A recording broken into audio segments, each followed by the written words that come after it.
In this video, we are going to study general solution of trigonometric equations. जैसा कि आप देख रहे हैं बोर्ड पर, इसमें पहले कुछ रिजल्ट हमें समझना है और ये सारे रिजल्ट को याद रखना है, तो क्वेश्चन हम टैकल कर पाएंगे इसमें देखिए पहले रिजल्ट sin x इक्वल्स 0। पहले तो आप ये समझिए कि जनरल सॉल्यूशन का मतलब क्या होगा। जैसे भी अगर कहा जाए sin x इक्वल्स हाफ है तो x का वैल्यू क्या होगा, तो जनरली दिमाग में आता है x का वैल्यू 30 डिग्री होगा या π/6 होगा रेडियन में। बट आप ये समझिए कि sin x फंक्शन, जैसा कि समझे थे हम ट्रिग्नोमेट्रिक फंक्शन का स्टार्ट में, ये पीरियोडिक फंक्शन है और ये हर एक 2π के बाद यानी 360 डिग्री के बाद वही सब एंगल फिर रिपीट होता है ना। तो जो 30 डिग्री का एंगल है उसी एंगल को हम कह सकते हैं, अगर 30 डिग्री का एंगल ये है तो समझ सकते हैं फर्स्ट रोटेशन में 30 डिग्री है। अगर एक रोटेशन के बाद फिर यहीं आएंगे तो इसे 2π + π/6 भी कह सकते हैं रेडियन में। एक रोटेशन और बाद में आएंगे तो फिर ये 4π + π/6 कह सकते हैं इसे। इसी तरह से इसे अगर एंटी क्लॉकवाइज रोटेशन से आते हैं तो फर्स्ट रोटेशन में आप समझ सकते हैं ये एंगल क्या कहलाएगा। अगर π/6 है तो एक रोटेशन अगर क्लॉकवाइज हम लगाएंगे तो यहाँ पर -2π + π/6 भी कह सकते हैं ना इसको। फिर एक रोटेशन और लगाएंगे तो -4π + π/6। ये तो सिर्फ π/6 अगर लेते हैं तब होता है। फिर हम जानते हैं sin x सेकेंड क्वाड्रेंट में भी होता है क्या, तो सेकेंड क्वाड्रेंट में पॉजिटिव होता है। तो ये 5π/6 यानी 150 डिग्री पर भी तो ये हाफ देगा। और फिर इसमें आप घुमा सकते हैं, एक रोटेशन अगर फिर करें हम एंटी क्लॉकवाइज, इसमें 2π जुड़ जाएगा। एक रोटेशन फिर अगर आएंगे तो 4π जुड़ जाएगा। इसी तरह से इधर से आएंगे तो -2π + 5π/6 हो जाएगा। फिर एक रोटेशन लाएंगे -4π + 5π/6 हो जाएगा। ये एक sin x के एग्जाम्पल समझ रहे हैं। कहने का मतलब जिसको हम π/6 कह रहे हैं वो बहुत सारा एंगल हो सकता है जिस पर कि sin का वैल्यू हाफ आएगा। तो जनरल सॉल्यूशन हमें क्या समझाएगा कि इसमें सिर्फ π/6 नहीं आएगा, जितना तरह का एंगल पॉसिबल एंगल्स हो सकता है for which sin x will take the value half, वो सारा एंगल इसके सॉल्यूशन में हम लिखने वाले हैं, समझने वाले हैं। ये जनरल सॉल्यूशन हुआ। अब जनरल सॉल्यूशन के लिए हम लोग करते क्या हैं, इसको जरा सावधानी से समझेंगे हम। जैसे इसमें फर्स्ट आप देख रहे हैं जीरो से रिलेटेड जो भी रिजल्ट है, हमें पता है कि साइन कहीं ना कहीं जीरो होता है, कॉस भी होता है, टेन भी होता है, कॉट भी होता है। बट इसके अलावा जो बचा सेक और कॉसेक, आपको पता है सेक और कॉसेक कभी जीरो नहीं होता है। ये -1 और 1 की सीमा के अंदर आ ही नहीं सकता है, हमेशा -1 और +1 के बियॉन्ड रहेगा ये। तो सेक एक्स कभी भी जीरो नहीं होगा, वैसे ही कॉसेक एक्स भी कभी भी जीरो नहीं होगा। तो पहले हम समझते हैं कि sin x अगर जीरो होता है तो इसका जनरल सॉल्यूशन क्या होगा, यानी वैसा सारा एंगल क्या होगा जिसके लिए sin x जीरो होगा। तो जीरो वाला जितना भी रिजल्ट है इसको स्ट्रेट फॉरवर्ड हम लोगों ने पहले जो समझा है वहां से कंक्लूड कर सकते हैं। sin x जीरो मतलब क्या, परपेंडिकुलर जहां पर जीरो होता है। परपेंडिकुलर जीरो कहाँ होता है, x एक्सिस के अबाउट। x एक्सिस के अबाउट एंगल को हम लोग समझे थे क्या कहते हैं, nπ। उस तरह से जिसके न्यूमरेटर में बेस है वह जीरो कहाँ होगा, y एक्सिस के अबाउट। और y एक्सिस के अबाउट एंगल को क्या कहते हैं, तो ऑड मल्टीपल ऑफ π/2 मतलब 2n + 1 π/2। तो जितना भी जीरो है इसे हम स्ट्रेट फॉरवर्ड ऐसे ही समझेंगे, sin x जीरो होता है it means x equals nπ। Basic क्या है, तो इसके अबाउट p जीरो होता है और इसके अबाउट b जीरो होता है। इसके अबाउट एंगल को हम लोग क्या कहते हैं, nπ, और इसके अबाउट एंगल को कहते हैं 2n + 1 π/2, जिसमें n क्या है, इंटीजर है। इस तरह से नेगेटिव एक्स एक्सिस का भी nπ होगा, पॉजिटिव एक्स एक्सिस का भी, और नेगेटिव का भी 2n + 1 π/2 होगा।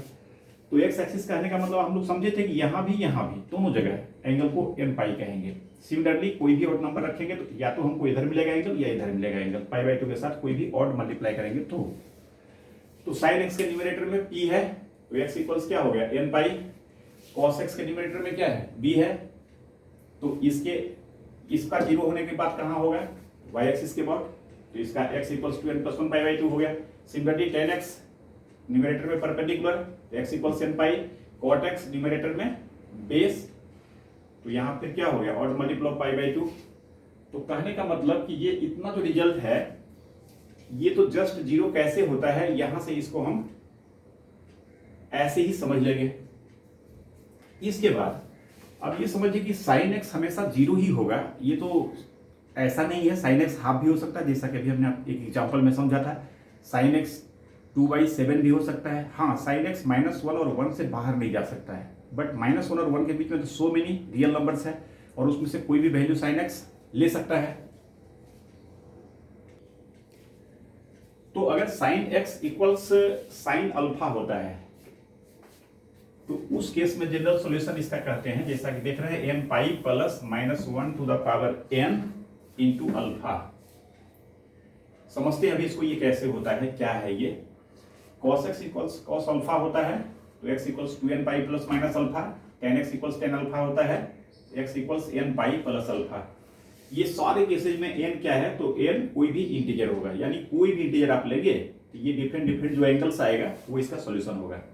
थोड़ा सा पहले इसको समझ लें, एप्लीकेशन इसका कि sine x equal sine alpha का मतलब क्या हुआ।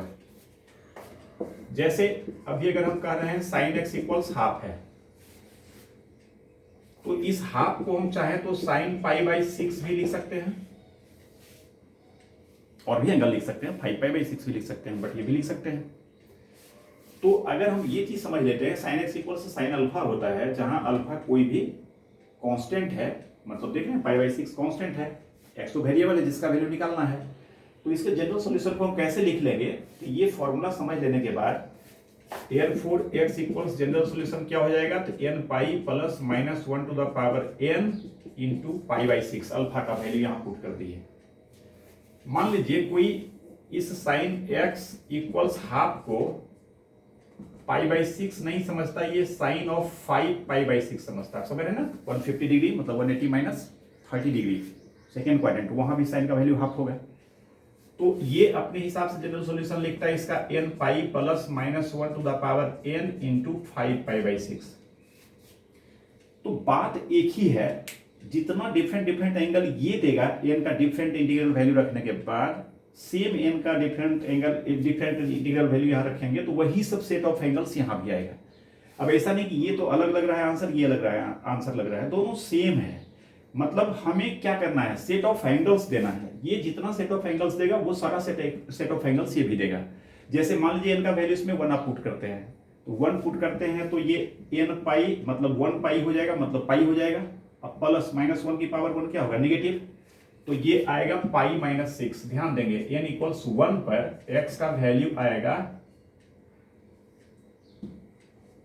π-π/6 मतलब 5π/6। अब इसी एंगल को अगर इसमें हम निकालेंगे तो समझ सकते हैं, सिंपली n का वैल्यू 0 पुट कर देंगे, यहां 1 पुट किए थे तब आया 5π/6, यहां 0 पुट कर देंगे, क्योंकि इंटीजर कुछ भी रख सकते हैं n का वैल्यू, तो 0 पुट करेंगे तो ये क्या हो जाएगा 0 और -1 की पावर 0 क्या हो जाएगा 1 और 1 इंटू 5π/6 मतलब π/6। कहने का मतलब इस 5π/6 को इसके द्वारा भी ला सकते हैं ना, इसमें हमें 1 रखना पड़ा, इसमें 0 रखना पड़ा। तो कहने का मतलब ये स्ट्रक्चर वाइज देखने में एक नजर में डिफरेंट लगता है, बट दोनों क्या है, सेम सेट ऑफ एंगल्स देगा, यानी जो एंगल्स ये देगा वो ये देगा एंड वाइस वर्सा। जो एंगल ये देगा डिफरेंट इंटीजर रखने के बाद इनका, वही सारा ये भी देगा। ये जरूरी नहीं कि इनका वैल्यू 5 रखेंगे तो जो एंगल देगा ये वही 5 इसमें भी रखेंगे तो वही एंगल मिलेगा, ऐसा नहीं है। मे भी वो 5 रखेंगे तो इसमें कुछ और रखना पड़े, बट उस एंगल तक ये भी पहुंचाएगा, और इसके द्वारा कोई भी एंगल आएगा तो उसके पास ये भी पहुंचाएगा n का जो सुटेबल वैल्यू होगा इंटीग्रल वो रखते हुए। इस तरह से किसी का भी cos x का वैल्यू कुछ भी है, उस कुछ को हम cos एक एंगल कोई भी कह लेंगे, एंड देयरफॉर x का जनरल सॉल्यूशन क्या हो जाएगा, तो 2n पाई प्लस माइनस अल्फा। वैसे ही tan x इक्वल्स मान लीजिए कुछ भी है, उस कुछ को tan ऑफ समथिंग, कोई भी एक एंगल जो कांस्टेंट एंगल हमारे दिमाग में है कि उतना पर tan का वैल्यू वो होता है, वो एंगल सेट कर लेंगे। इसके बाद जनरल सॉल्यूशन क्या हो जाएगा, तो x equals n pi plus alpha. सही है। अब बारी बारी से इसको समझना, जिसमें 0 वाला रिजल्ट तो हम लोग डायरेक्ट डेफिनेशन से ही क्लियर है, उसको समझ लिए है।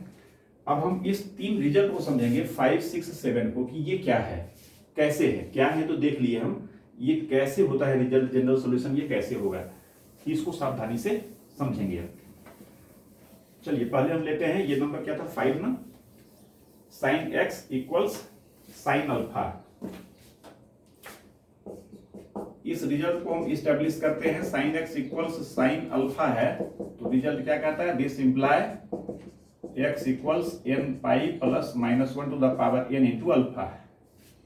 अब समझ सकते हैं, जैसे आप इक्वेशन सोल्व करते हैं, इसको भी एक प्रॉब्लम के रूप में समझें। साइन एक्स अगर 0 होता है, कॉस एक्स 0 होता है, टेन एक्स 0 होता है, कॉट एक्स 0 होता है, तो एक्स का वैल्यू क्या होता है, हम इस पर बढ़िया पकड़ बनाएं, ये क्या होता है सिंपली हम दिमाग में रखे हैं। अब कोई इक्वेशन सोल्व करते हैं आप, अगर वो अलजेब्रिक इक्वेशन है तो हमारा प्रयास क्या होता है उसको लीनियर फैक्टर में करने का, उसको फैक्टराइज करते हैं। क्यों?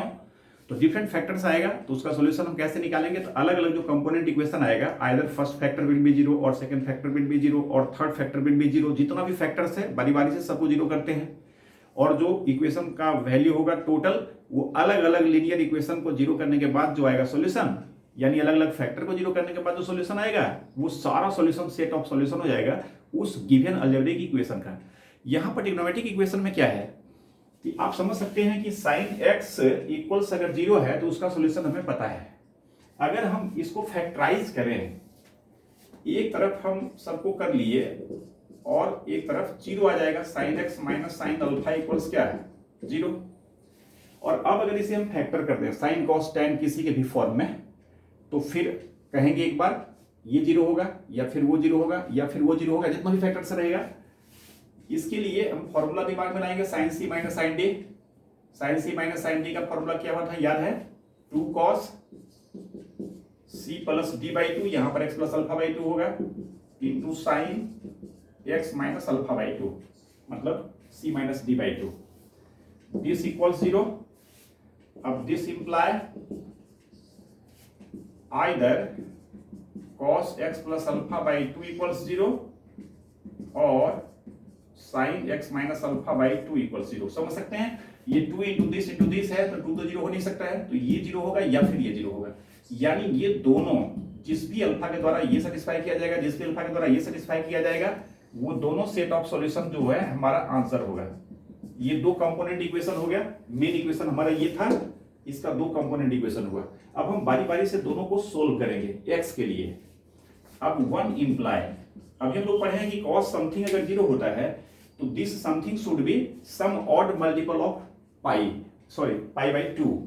तो यहां पर cos x plus alpha by 2 equal 0 है, तो ये इंप्लाई करेगा x plus alpha by 2 should be some odd integer. चलिए ऑड इस बार 2p प्लस 1 कह लेते हैं, 2n प्लस 1 भी ले सकते हैं, 2p plus 1 pi by 2। Clear है ना? cos के साथ जो भी एंगल है, अगर इसका वैल्यू 0 देता है उस एंगल पर, तो उस एंगल का value some odd number into pi by 2 होगा। अभी हम लोग देखे थे ना, तो सेकंड रिजल्ट था ये, cos x इक्वल्स cos 0, तो x equals 2n plus 1 pi by 2 ऐसे लिखे थे। यहाँ चूंकि दो कंपोनेंट इक्वेशन है तो डायरेक्ट हम n नहीं लिख रहे हैं, कोई दूसरा नंबर ले लेते हैं, इसमें भी कोई और इंटीजर ले लेंगे, दोनों को मिलाकर जब हम एक रिजल्ट करेंगे तो उसमें n ले लेंगे। आप यहाँ भी n ले सकते हैं, इससे कोई फर्क नहीं पड़ता है, लॉस ऑफ डेरिवेटिव कुछ भी नहीं होगा। Similarly to imply sine x minus alpha by 2 equals 0, तो साइन समथिंग 0 होता है तो दैट समथिंग जो कि यहाँ पर क्या है x minus alpha by 2, this should be some multiple of pi, इसको हम q पाई कर लेते हैं, दिस इक्वल्स q पाई। अब आप समझ सकते हैं कि यहां से इसी को, चलिए पहले इसको पूरा अंजाम तक पहुंचा ही देते हैं, x प्लस अल्फा बाई 2 जिसे हमें x के लिए सोल्व करना है।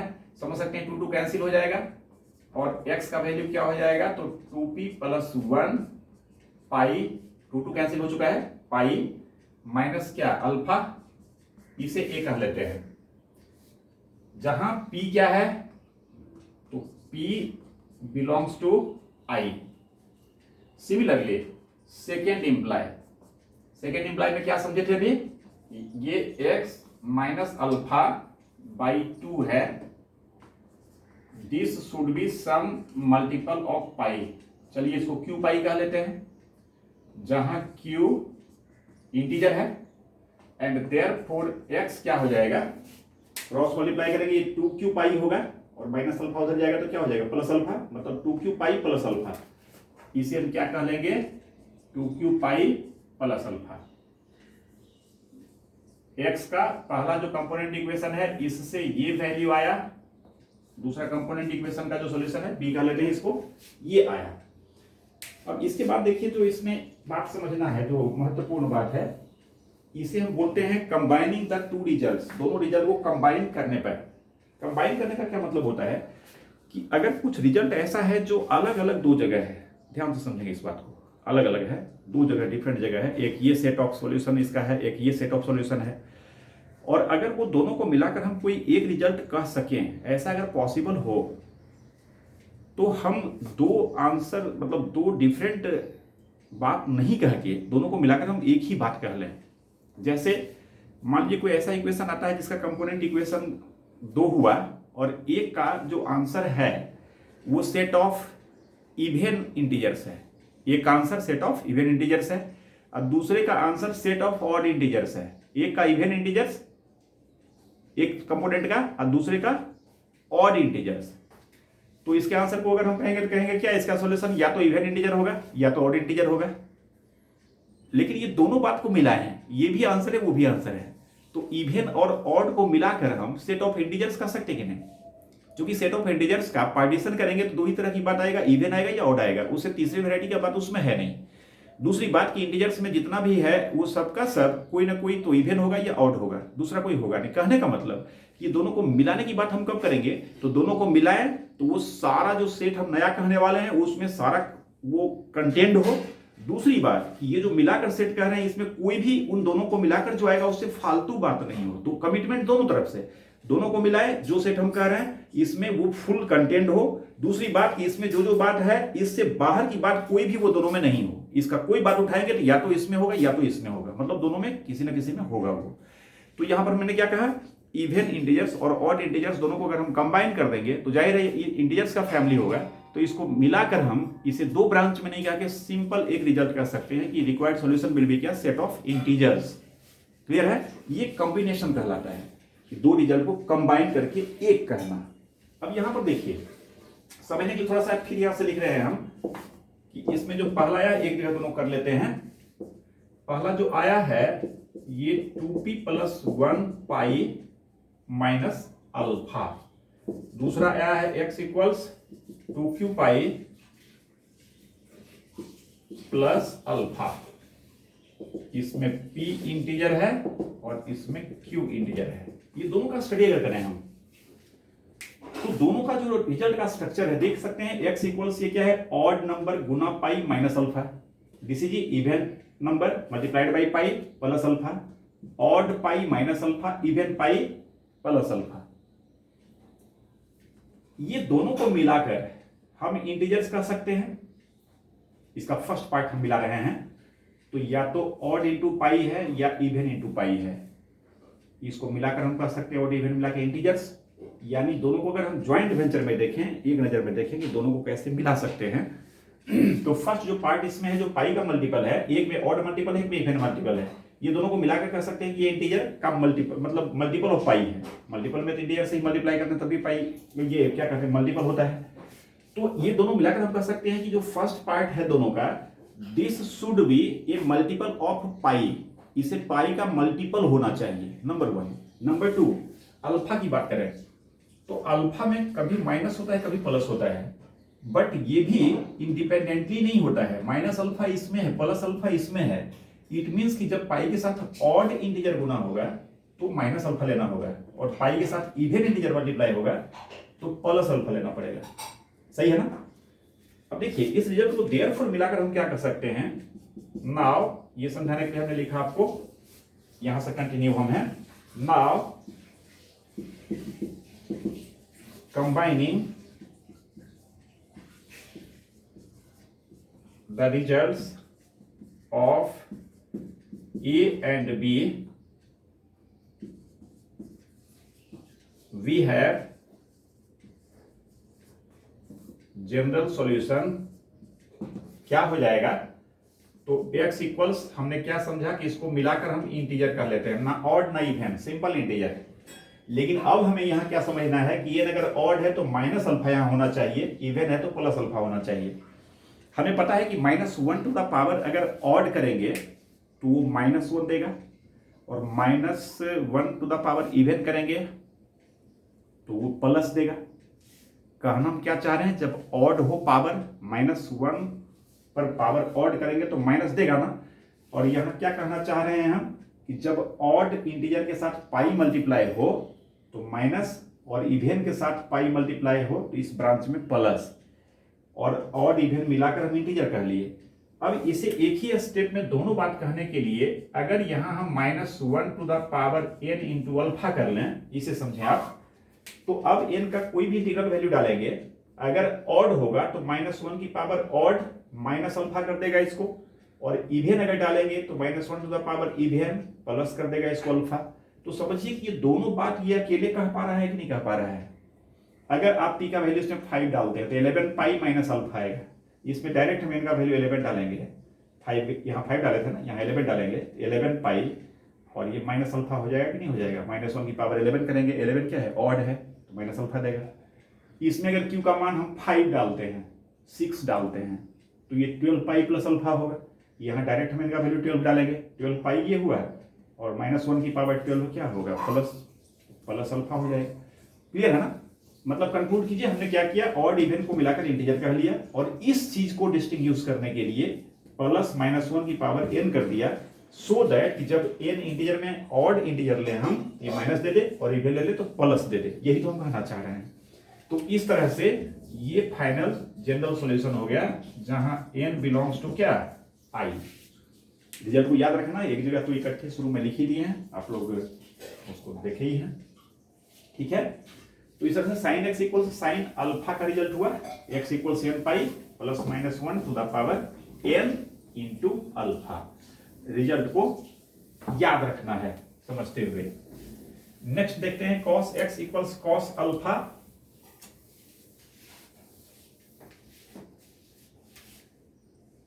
ये 6 नंबर था ना, number 6 cos x equals cos alpha. इसमें हम लोगों ने क्या समझा था, this imply x equals 2n pi plus minus alpha. देखिएगा पिछले रिजल्ट में ही प्लस माइनस अल्फा था, लेकिन यहाँ वहां जो था कंडीशनल था, ऐसा नहीं किसी में अल्फा किसी माइनस अल्फा ले सकते हैं। यहाँ क्या है, यहाँ 2n पाई और यहाँ प्लस अल्फा भी लेंगे तो भी सही है, माइनस अल्फा लेंगे तो भी सही है, वहां कंडीशनल ही था। यहाँ पर इसका स्ट्रक्चर क्या है, तो even multiple of pi, 2n means क्या, समथिंग इवन आएगा।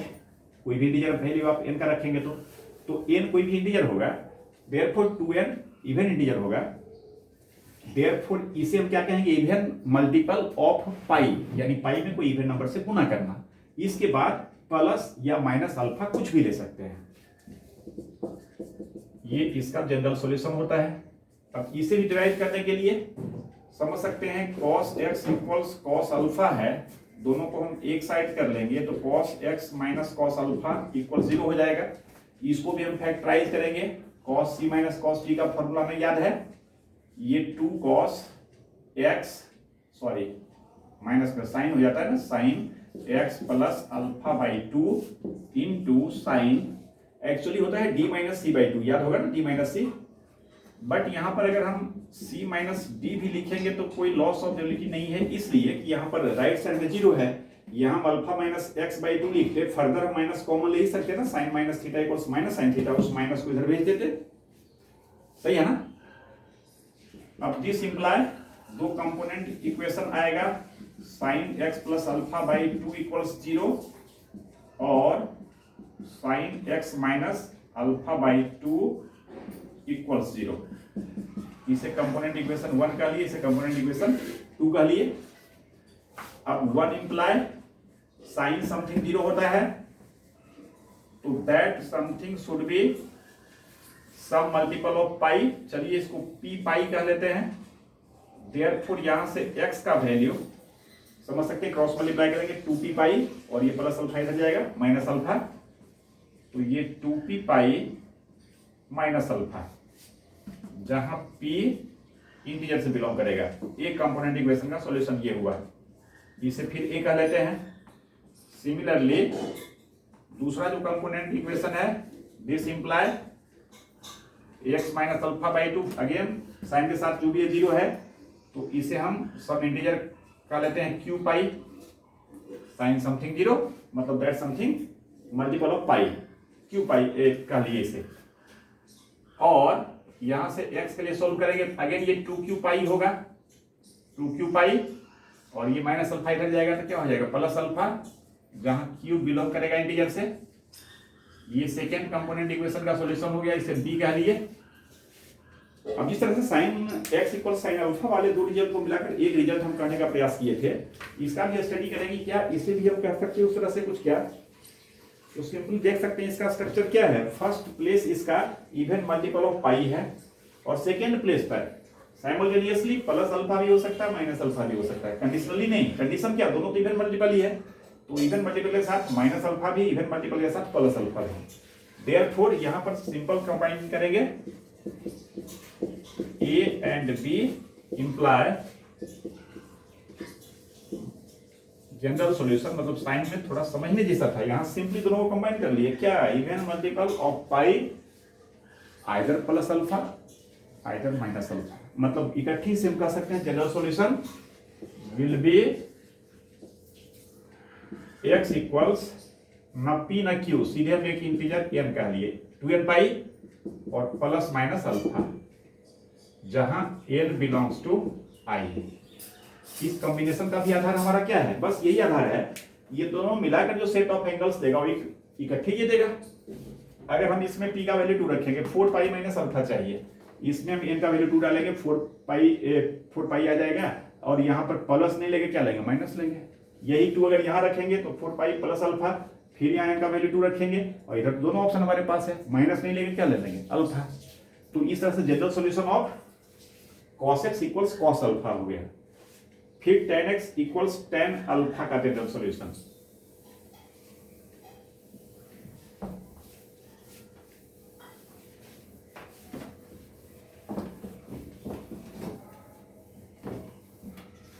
ये 7 था ना,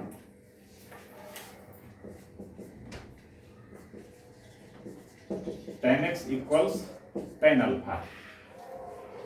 समझ सकते हैं जिस तरह से sign C minus sine D, cos सी माइनस कॉस डी, ये सब का फॉर्मूला होता है ना, वैसे tan सी माइनस tan डी का डायरेक्ट फॉर्मूला तो नहीं होता है, तो इसे भी हम साइन कॉस के फॉर्मेट ब्रेक कर लेंगे, है ना। इसे लिख सकते हैं sine x by cos x equals sine alpha by cos alpha, cross multiply करेंगे, ये क्या हो जाएगा, sine x into cos alpha equals cos x into sine alpha. और अब अगर इसे हम एक तरफ कर लें तो sine x cos alpha minus cos x sine alpha equal 0, formula से इसे क्या कहेंगे, sine x minus alpha equal 0, sine A cos B minus cos A sine B, ये साइन ए माइनस बी होता है ना, तो sine x minus alpha equal 0। और जनरल सॉल्यूशन क्या होता है, साइन समथिंग अगर 0 होता है तो दैट समथिंग इक्वल्स, यहाँ चूंकि एक ही है, दो ब्रांच इक्वेशन नहीं है, तो डायरेक्ट एन पाई कह लेते हैं, साइन समथिंग इक्वल्स 0, तो this something equals multiple of pi n pi कह लिए इसे। और यहां से x का वैल्यू क्या हो गया, एन पाई और प्लस अल्फा, जहां n इंटीजर से बिलोंग करेगा। इस तरह से ये सारे फॉर्मूले का डेरिवेशन हुआ। अब आप समझ सकते हैं कि इसके अलावा और भी बातें हो सकती है। क्या हो सकता है, cot X equals cot alpha, sec X equals sec alpha, cosec X equals cosec alpha. But हम समझ सकते हैं ये सारे को हम कन्वर्ट कर लेंगे तो कॉट चेंज कर जाएगा टेन में, कॉसेक चेंज कर जाएगा साइन में, सेक चेंज कर जाएगा कॉस में। जैसे मान लीजिए हमें कॉसेक एक्स इक्वल्स 2 सोल्व करना है, कॉसेक एक्स इक्वल्स 2 है, तो बताइए जनरल सॉल्यूशन ऑफ एक्स क्या होगा। तो इसे हम लिख सकते हैं कॉसेक एक्स अगर 2 है तो दिस इंप्लाइज साइन एक्स क्या होगा, हाफ। सही है ना, तो कॉसेक को कन्वर्ट हम साइन में कर लिए। अब साइन एक्स हाफ है तो इसे कोई एक एंगल सीधा सीधा लिख देंगे, पाई बाई 6 लिख देते हैं इसको हाफ। सही है, एंड देयरफॉर जनरल सॉल्यूशन क्या हो जाएगा, तो n pi plus minus 1 to the power n into pi by 6, जहां n इंटीजर से बिलोंग करेगा।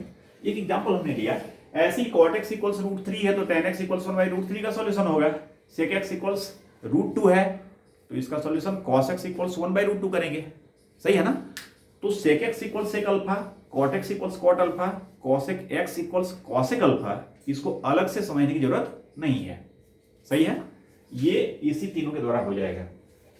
तो यहां के बाद काम आपका क्या रहा इतना के बाद कि सारे रिजल्ट को दिमाग में रखना है, ठीक है, तभी क्वेश्चन में दिमाग काम करेगा हमारा।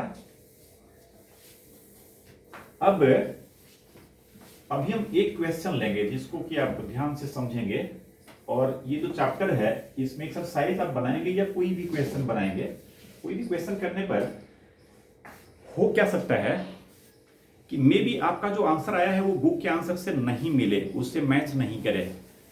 और मजे की बात है कि आपका कोई फ्रेंड बनाया है तो उसका और कोई तीसरा आंसर दिख रहा है, आपके आंसर से भी वो नहीं मिल रहा है, बुक के आंसर से भी नहीं मिल रहा है, वो अपनी तरह की बात है। और कोई और तीसरा फ्रेंड हो, ये दूसरा था ना, तो वो फिर कोई क्वेश्चन बनाया तो आपके तीनों से नहीं मिले, वो चौथा तरह का आंसर आ सकता है उसका, या तीसरे तरह का कह लीजिए, अभी 2 ही तरह का है।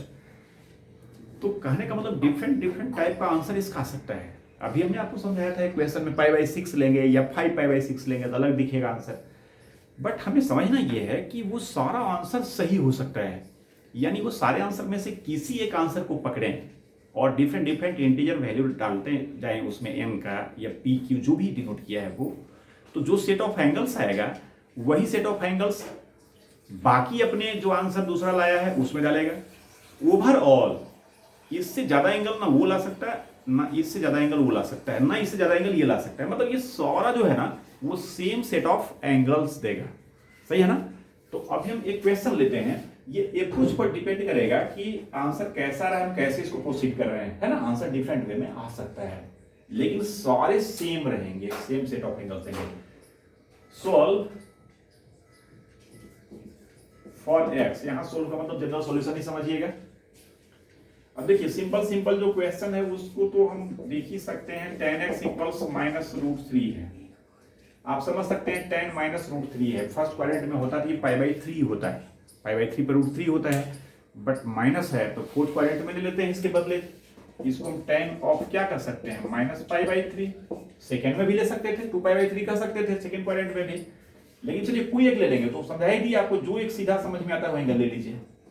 एंड देयरफॉर x इक्वल्स क्या हो जाएगा, तो n पाई और प्लस अल्फा का मतलब क्या हो गया यहाँ प्लस माइनस π/3 या n पाई माइनस π/3 हो गया, सही है। इसी तरह से अगर या इसी क्वेश्चन में मान लीजिए भी हमने क्या समझा था कि ये फोर्थ क्वाड्रेंट में होगा, अब कोई इसी को tan x इक्वल्स -√3 है, वो ये दिमाग लगाया कि tan इसमें प्लस होता है इसमें तो माइनस होता है ना, तो इसमें π/3 नहीं लेकर क्या ले लेंगे, इसमें ले लेंगे पाई माइनस π/3 मतलब 2π/3, तो ये इसे tan 2π/3 कह सकता है। तो देयरफॉर उसका जनरल सॉल्यूशन क्या आ जाएगा, n पाई प्लस 2π/3। देखने में ये स्ट्रक्चर डिफरेंट है बट ये दोनों क्या है, सेम सेट ऑफ एंगल्स लेगा। तो जो सीधा स्ट्रेट फॉरवर्ड क्वेश्चन है उसे तो आप कर ही लेंगे, है ना, इसमें क्या समस्या हो सकती है। तो इस तरह के क्वेश्चन एक्सरसाइज में आप देखेंगे कुछ भी रहेगा, cosec x equals -√2, cosec x equals 3/2, कुछ भी। अब 3/2 है तो सीधा वैल्यू नहीं होगा, साइन का वैल्यू 2/3 होगा, तो उसका भी तरीका होता है क्या,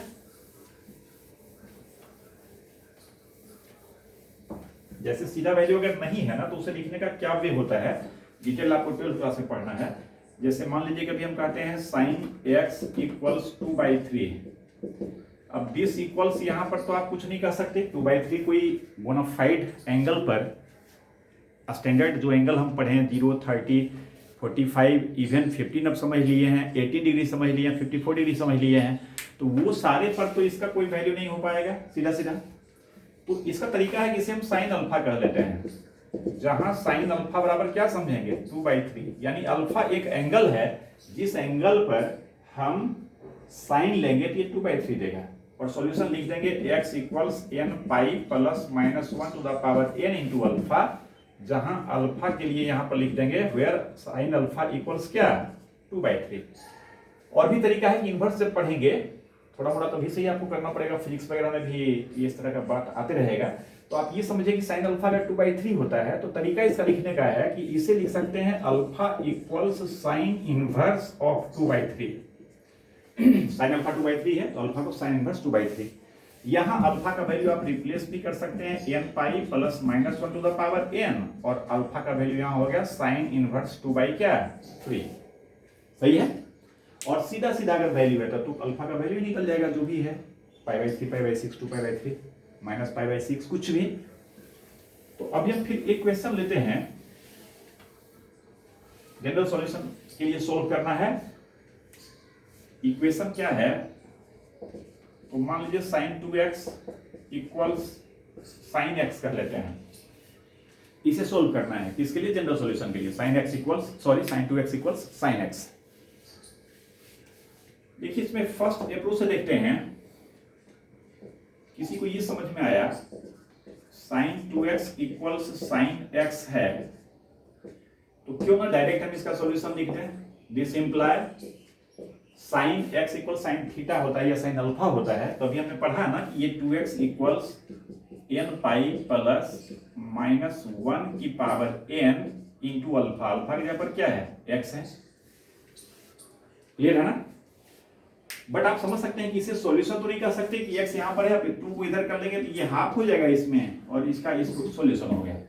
सोल्व जब x के लिए कर रहे हैं तो सॉल्यूशन में हमारा x का टर्म नहीं होना चाहिए ना। जैसे देखिए कोई इक्वेशन का हमें x निकालना है, तो x इक्वल्स 2x माइनस 3 तो नहीं कर सकते ना। x का वैल्यू 2x माइनस 3 होगा, तो ये x का वैल्यू नहीं हुआ ना। x का वैल्यू x के टर्म में आप निकाल रहे हैं ना। बट आप ये समझें कि x इक्वल्स अगर 2x माइनस 3 होता है, ये सही है, अगर हमें ये इंफॉर्मेशन है, ये सही है, इसको कोई काट नहीं सकता, तो यहां से x का वैल्यू निकाल सकते हैं ना। इसे सोल्व करेंगे x के लिए, x को इधर कर लेंगे, माइनस 3 को इधर करेंगे, x इक्वल्स क्या हो जाएगा, 3 हो जाएगा। तो सेम यहां समझिए कि अगर sin 2x equals sin something है, तो इस 2x को n pi plus this something के साथ मल्टीप्लाई करेंगे, minus 1 to the power n। ये भी हमने पढ़ा है, ये सही होगा। अब यहां इसे आंसर नहीं कहेंगे, x के लिए सोल्व करेंगे इसको। अब इसकी हेल्प से x का टर्म ये है, इसको इधर कर लेते हैं, तो ये 2x माइनस माइनस 1 की power n into x equals क्या हो गया, n pi.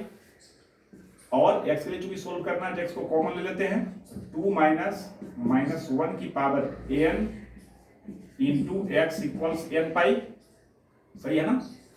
And therefore x equals क्या हो गया, n pi by 2 minus minus 1 की पावर n। सही है ना। इसको नीचे कर लिए, n पाई के नीचे, ये इसका जनरल सॉल्यूशन हो गया, जहां n बिलोंग्स टू क्या है, i। तो अगर हम इस तरह से इस अप्रोच से सोल्व करते हैं, तो x का वैल्यू इस तरह से आएगा, जो स्ट्रक्चर आप देख रहे हैं, है ना।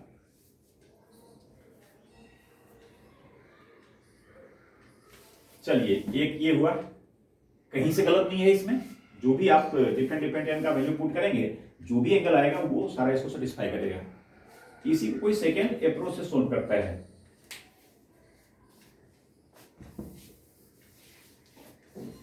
देखिए वो क्या किया कि जस्ट अभी जो डेरिवेशन देखे थे sine x equal sine alpha, उसके हिसाब से जस्ट वो किया, इसको एक साइड ले आया दोनों को, ये समझ के कि sign C minus sine D का फॉर्मूला यहां पर लगाएंगे, और दोनों फॉर्मूला लगाएंगे, 2 फैक्टर आएगा, दोनों कंपोनेंट इक्वेशन को सोल्व करेंगे, वो हमारा सॉल्यूशन हो जाएगा। और इसे क्या कहेंगे, sine C minus sine D है, तो 2 cos 3x by 2 into sine 3x by 2, clear है ना, cos c plus D by 2, 2x plus x by 2, और sine c minus D by 2, 2x में x सब्ट्रैक्ट करेंगे, x और उसका half equal 0। सही है। अब ये क्या करेगा, 2 कंपोनेंट इक्वेशन देगा, this imply either cos 3x by 2 equals 0 और साइन x बाई 2 इक्वल्स 0। मान लीजिए कंपोनेंट इक्वेशन 1 और 2 कर लिए। नाउ 1 इंप्लाई cos समथिंग 0 होता है, तो this something 3x by 2 equals odd multiple of pi by 2 होता है, ध्यान है ना, cos समथिंग 0 तो 3x बाई 2 और कोई और नंबर 2p प्लस 1 ले लिए, पाई बाई 2 कर लिए। आप समझ सकते हैं ये 2 कैंसिल हो जाएगा, और फिर x के लिए सोल्व करेंगे, 3 इधर आ जाएगा, तो ये दिया हमें x equals 2p plus 1, 2 cancel हुआ, 3 नीचे आएगा। चलिए इसके साथ यहां नीचे लिख देते हैं π/3, यानी एक ब्रांच का ये सॉल्यूशन हो गया जहां p इंटीजर, बट ये फुल सॉल्यूशन नहीं इक्वेशन का, ये एक ब्रांच का है। फिर दूसरा निकालेंगे sin x/2 0। Similarly to imply x/2 equals q pi कह लेते हैं, साइन समथिंग इक्वल्स 0 है, मतलब this something equals multiple of pi q pi, और x इक्वल्स क्या हो जाएगा 2q पाई, जहां q कहां से बिलोंग करेगा, तो इंटीजर से बिलोंग करेगा। सही है ना?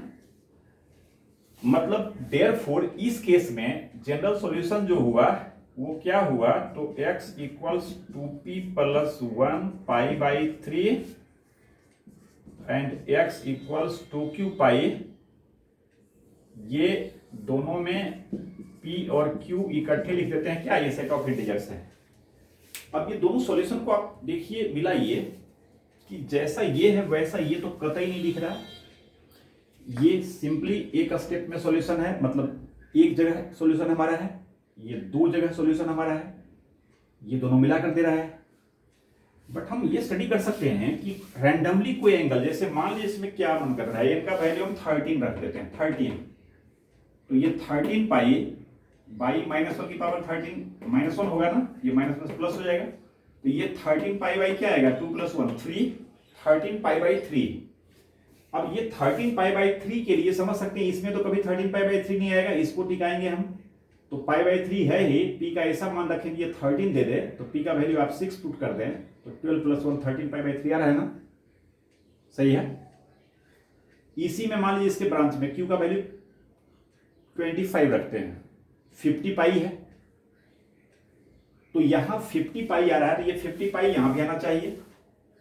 हम सोच सकते हैं इनका वैल्यू डायरेक्ट 50 पुट करें, तो ये 50 पाई हो जाएगा, नीचे 2 -1 टू द पावर 50 करेंगे, 50 करेंगे, तो ये क्या देगा +1 देगा, तो 2 में +1 सब्ट्रैक्ट करेंगे, तो नीचे 2 - 1 1 हो जाएगा, ऊपर 50 पाई आ ही चुका है, 50 पाई देगा। मतलब ये दोनों मिलकर जो एंगल देगा वो अकेले ये देगा, और जो ये अकेले देगा जो भी एंगल रैंडमली हम निकालेंगे इसमें, इनका कोई भी इंटीग्रल वैल्यू डाल के, तो वो या तो ये दोनों में से कोई ना कोई दे ही देगा, मतलब दोनों सेम सेट ऑफ एंगल्स हैं। इसी क्वेश्चन को कोई और थर्ड अप्रोच से सोचा है, sin 2x equals sin x है, वो ऐसे इसको लिया sin 2x equals sin x है, तो और इसे कह सकते हैं 2 sin x into cos x, और ये sin x को भी इधर कर दिए, दिस इक्वल्स 0, और इसे फैक्टराइज कर लिए, sin x कॉमन हो जाएगा, यहां पर क्या बच जाएगा 2 cos x - 1 इक्वल 0, ये भी फैक्टराइज कर दिया ना। और अब सॉल्यूशन के लिए क्या करेंगे, either sin x will be 0 और 2 cos x - 1 this will be 0, this imply sin x equals 0 और 2 cos x - 1 इक्वल 0। थोड़ा जगह चाहिए कि फर्स्ट अप्रोच को यहां मिटा दे रहे हैं, है ना, ये समझ ही लिए।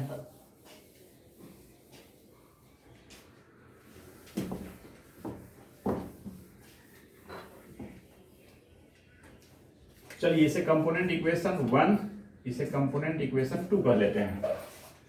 अब 1 इम्प्लाई, ये थर्ड अप्रोच देख रहे हैं, 1 इम्प्लाई sin x इक्वल 0, तो x इक्वल्स p पाई, इसे हम ये कह लिए, या छोड़िए कुछ नहीं कहते हैं, सॉल्यूशन तो फाइनल हो ही गया है। यहाँ पर p इंटीजर से बिलोंग करेगा, और इसका component equation 2 imply 2 cos x - 1 equals 0, यानी cos x इक्वल्स क्या हो जाएगा half, actually 2 cos x - 1 equal 0 करेंगे, 1 को उधर डालेंगे ना, बाई 2 हो जाएगा, cos x हाफ हो जाएगा। अब हम cos का एक एंगल ऐसा ढूंढेंगे जिसके लिए कि cos का वैल्यू हाफ होता है, सिंपली फर्स्ट पॉइंट में ले लीजिए, हाफ कितना पर होता है π/3 पर, यानी 60 डिग्री पर, तो cos π/3, एंड देयरफॉर इसका सॉल्यूशन क्या कहेंगे, x इक्वल्स 2q पाई प्लस माइनस ये क्या हो जाएगा पाई बाई 3, याद है ना 2n pi plus minus pi by 3, ये हो गया।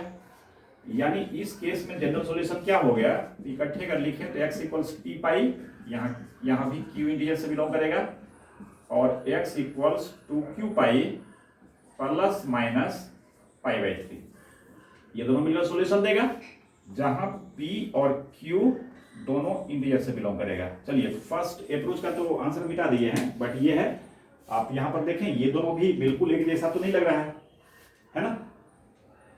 तो इस तरह से क्वेश्चन को अगर डिफरेंट अप्रोच से सोचते हैं, हम उसको करते हैं, तो ये डिफरेंट टाइप से आंसर दे सकता है। बट हमें ये समझना कि हमारा सारा आंसर क्या है, सही है ना। तो आज ये सारा रिजल्ट हम लोग देखें, इस पर कुछ क्वेश्चन देखें थ्योरेटिकली समझने के बाद कि कैसे करेंगे। मतलब कोई भी क्वेश्चन करेंगे, स्ट्रेट फॉरवर्ड क्वेश्चन अगर है साइन कॉस टेन कुछ सीधा वैल्यू दे दिया तो सीधा निकल जाएगा जनरल सॉल्यूशन। और अगर कुछ इक्वेशन वाइज लिखा है, कुछ और टर्म है, तो हमारा प्रयास होगा फैक्टराइज करने का। ओवरऑल हम फैक्टराइज करें और अलग अलग फैक्टर को जीरो करके कंपोनेंट इक्वेशन बनाएं और वो सारे कंपोनेंट इक्वेशन को सोल्व करें, और ज्वाइंट वेंचर में जो सारे का सॉल्यूशन आएगा कंबाइंड वे में, उसे हम जनरल सॉल्यूशन कर लेंगे। फाइनल आंसर हमारा होगा, जिसमें कि जो भी आर्बिट्ररी इंटीजर डालेंगे P Q R M N कुछ भी, वो सारे को लास्ट में लिख देंगे कि दीज आर इंटीजर्स। ठीक है, ओके। नेक्स्ट वीडियो में कुछ और क्वेश्चंस देखेंगे इसमें और कुछ बात और करेंगे इसमें। Okay, thanks.